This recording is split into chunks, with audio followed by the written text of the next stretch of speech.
Hello guys, thank you for tuning into my channel. My name is Anthony and I take this opportunity to welcome all of you once again to my channel.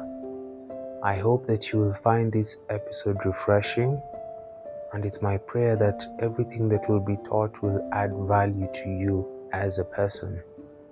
So without further ado, let's just proceed to today's episode. We are continuing with our Leadership Talks series. And in our today's episode, I'd like to talk about the wealth mindset of a leader. Okay? Our topic is the wealth mindset of a leader. I think this is a very important aspect of any leader.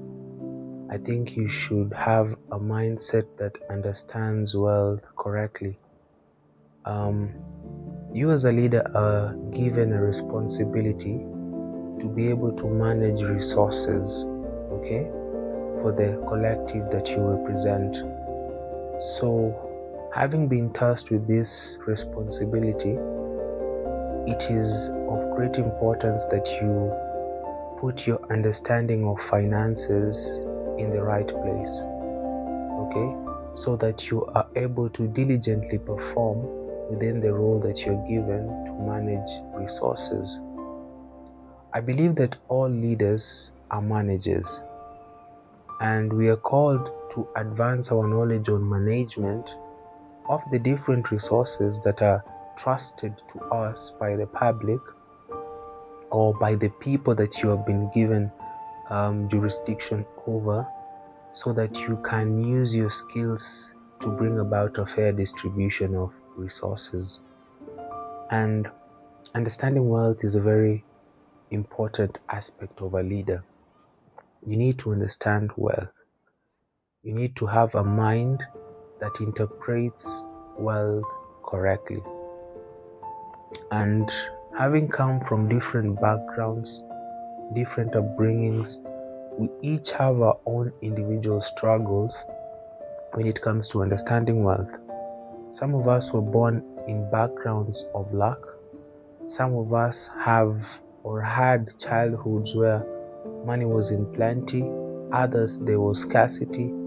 Others, so there are different dynamics to how you interacted with money even as you were growing up. And so you need to differentiate as a leader what money means to you based on the experiences that you have had of life, how you grew up and how you interacted with money. You need to understand the definition that your mind has incorporated of money. Because if you don't understand it, then you might find yourself applying a wrong, understanding of finances to the office of leadership that you have been given to manage. So you bring about an incorrect application of money, okay, when it comes to probably how the public resources are spent. And that's why you see we have a lot of mismanagement of public funds. This is just a pointer to show you how much we have mismanagement when it comes to public, office. And so the wealth mindset kind of breaks down how you perceive wealth. What is wealth to you as a leader? Because wealth is not money. We need to understand that.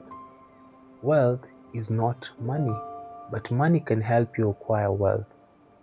So a person who has not yet matured to differentiate between wealth and money, you might end up chasing money, trying to acquire wealth, and that's why you see there's a lot of mismanagement of public funds.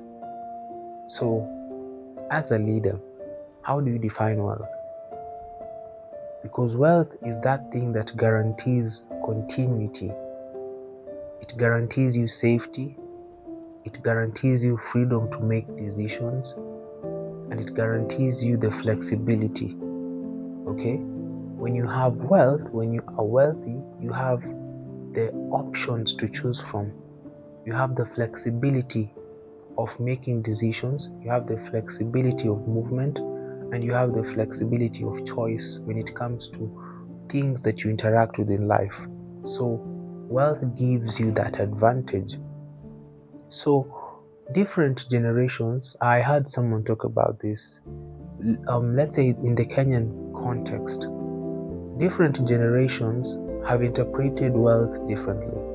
Okay, the generation that fought for independence, wealth to them was freedom and independence.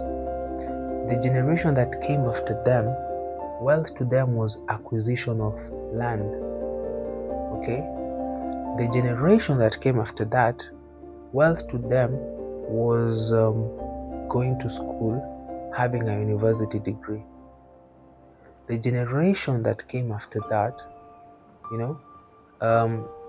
wealth to them was technology. How tech savvy are you? So the more tech savvy you are, the more wealthy you are. Then you have a generation that now defines wealth as a peace of mind, So as a leader, when you are presenting yourself forth to lead a certain collective or group of people, do you have the understanding of the people that you want to lead? Which category of people is the bracket that you want to lead? Is it the Gen Zs? Is it the millennials, the boomers, and all those categories? And what is their definition of wealth? What is their understanding of wealth?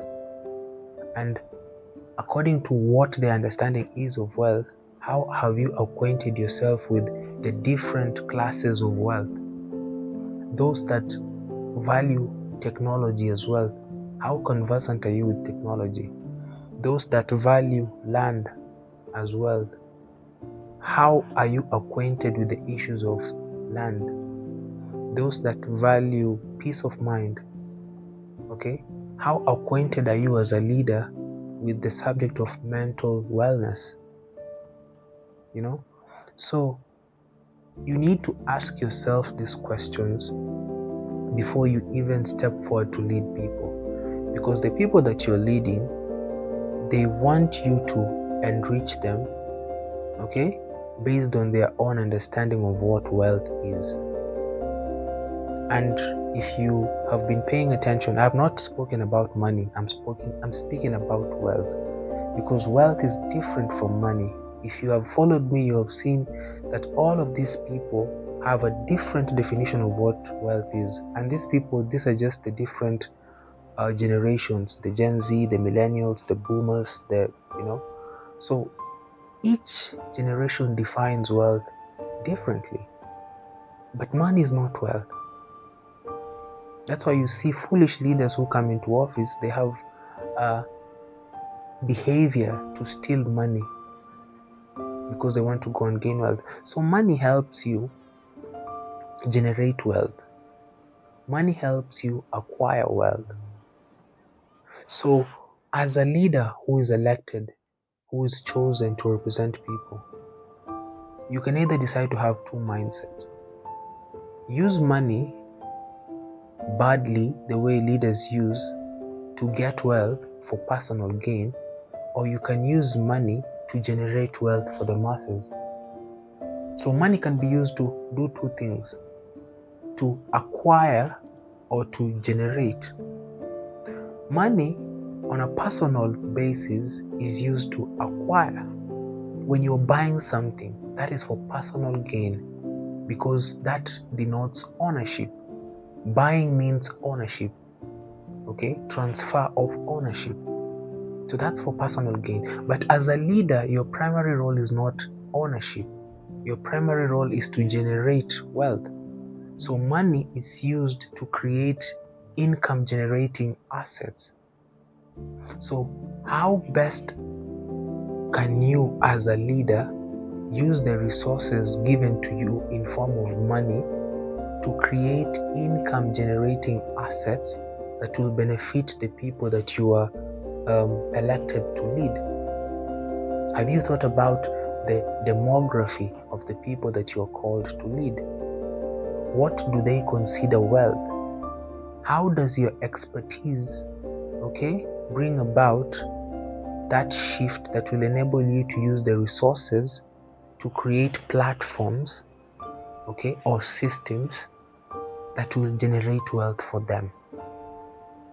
And mind you, all of these different categories define wealth differently. So how will you use money or resources to generate systems that give peace of mind to a certain generation? Because they prefer mental wellness as the primary indicator of wealth. Those that prefer land, how are you going to use resources to make it easier for them to acquire land? Those that prefer education as an indicator of wealth, how are the resources that are given to you as a leader being utilized to provide an avenue that education can become easily accessible to them? How can you use the resources to avail technology to them so that they can advance their life? So you need to be complex as a leader. And by complex, I don't mean technical. I just mean you need to understand the diversity of the people that you are called to lead. In any demography, you're going to have different age groups and age sets. And these people have grown up in different, define various things differently. And their expectations are also different, concerning wealth. So your mind needs to be broadened to understand wealth correctly. That's why I started by saying, as a leader, as a young leader, as a prospective leader, you need to have a complete understanding of what wealth is. What is the definition of wealth to the different people that you're called to lead? How are your expertise applicable to the understanding of these people concerning wealth? How will you help them acquire wealth with their different interpretation of what wealth is? So you need to have a correct mindset when it comes to wealth. Money is not wealth. Source that is used to help you generate wealth. So as a leader, that responsibility, you are doing it for a collective. They are giving you their resources so that you can apply your expertise to create system structures and mechanisms that can help them generate wealth. So a leader is a steward.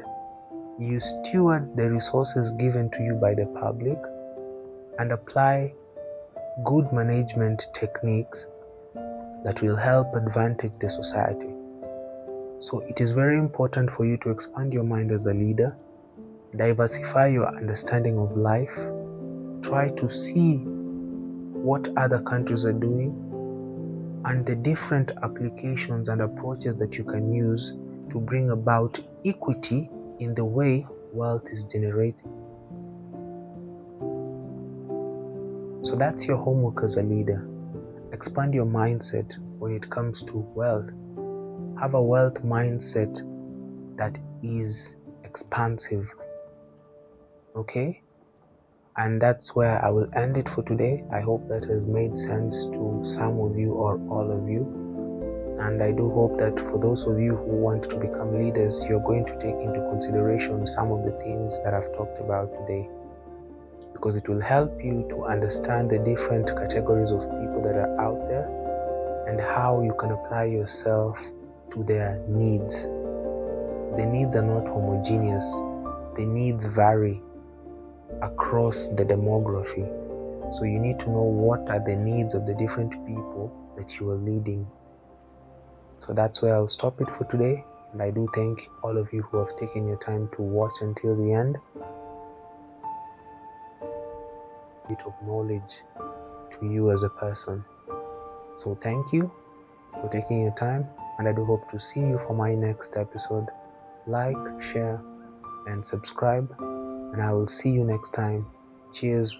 My name is Anthony.